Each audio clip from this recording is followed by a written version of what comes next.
What's up everybody, No Show back yet again with another video, and today's video is going to be a little more serious. I'm going to be talking about some serious topics like sexual violence, so if things like that make you uncomfortable, this is your chance to click off the video. And for those of you still watching and asking what the hell am I talking about, today I'm going to be talking about the video game No Mercy. It's a game that recently appeared on Steam, but within days it was gone. Why? Because this wasn't just another dark, edgy visual novel. It's a game about rape. A game where the objective is to sexually assault women. Now, it's been removed after a global backlash, but the fact that it even made it onto the world's biggest PC gaming platform, Steam, is kinda insane, and I want to talk about it. No Mercy was developed by Zerat Games, a small studio that specializes in adult visual novels. The game is a 3D visual novel where the player takes control of a man who discovers that his mother is cheating and responds by sexually assaulting her. From there, the game spirals into further heinous acts of rape, blackmail, and incest. Now you might be thinking, wait, hold on. What if this is one of those games that tries to tackle difficult topics and issues with nuance, while also being a little edgy? But that's not the case at all. No Mercy wasn't edgy or nuanced. It was fundamentally built around rape as a gameplay mechanic. The player's goal is to dominate and humiliate women, often family members, and the choices you made were about how to best exploit their vulnerability. The game literally promotes the idea of never taking no for an answer. It's basically the tagline of the game. It's a game glorifying sexual abuse for shock value and ultimately profit.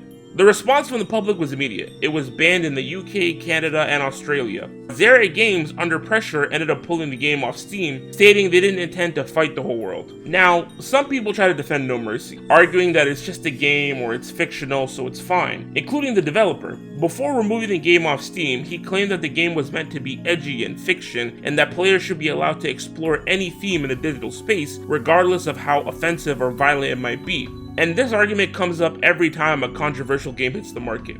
And while you can argue this for many genres like fantasy, horror, and sci-fi, there's a crucial difference between exploring dark ideas and glorifying them. Just because something is fictional doesn't mean it's free from consequences. Fiction is not a free pass to promote harmful ideologies. Games are interactive experiences. They put players in the shoes of characters and ask them to make choices.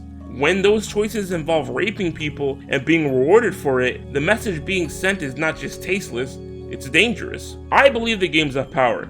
They shape culture, reinforce ideas, and influence perceptions. When you turn rape into a gameplay mechanic, you trivialize real trauma and reinforce toxic, harmful behavior. And to the people that think this is censorship, this isn't about censorship, it's about basic human decency. Not everything deserves to be turned into entertainment. Some lines shouldn't be crossed, even in fiction. I swear it's crazy because this really reinforces the negative image gamers have in society. I feel like for years, gamers have fought against stereotypes that portray them as sexist, bigoted, or socially inept. And while the industry has made progress with more inclusive games and diverse creators, moments like this remind us how fragile that progress is. When a game that literally gamifies sexual assault is sold on the biggest platform in PC gaming, it reinforces that negative stereotype that the mainstream public holds about gamers. It sends that message that gaming is still a space that tolerates or even encourages misogyny and violence against women. That's not only wrong, but it also sets back the work of countless developers, writers, streamers, and fans who are trying to build a more welcoming and respectful gaming culture.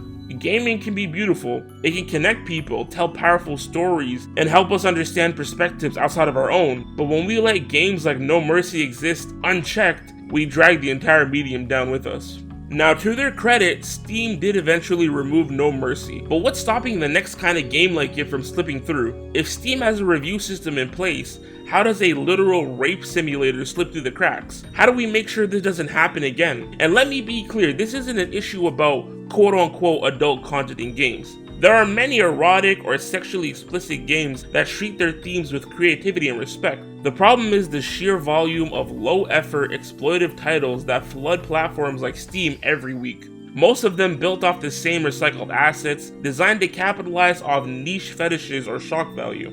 These games often rise to the top of Steam's new and trending charts, not because of their quality, but because there's little to no moderation preventing them from doing so. Steam's current approach to curation is almost entirely reactive. They rely on user reports or media attention to remove problematic content, rather than having a legit review process in place to catch it before it goes live. This creates a system where developers can push boundaries with minimal oversight, knowing that the worst that'll happen is their game gets pulled after it's already made headlines and possibly money. Maybe it's time platforms like Steam stop pretending to be neutral storefronts. Maybe it's time they take responsibility for the content they profit from.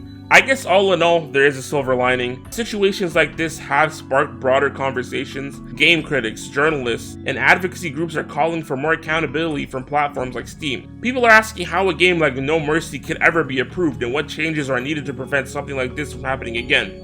Should Steam implement a more hands-on review system for adult content? Should there be some kind of ethic board or community vote for games that push sensitive themes? These are questions that need serious discussion, not just among corporations, but among players too.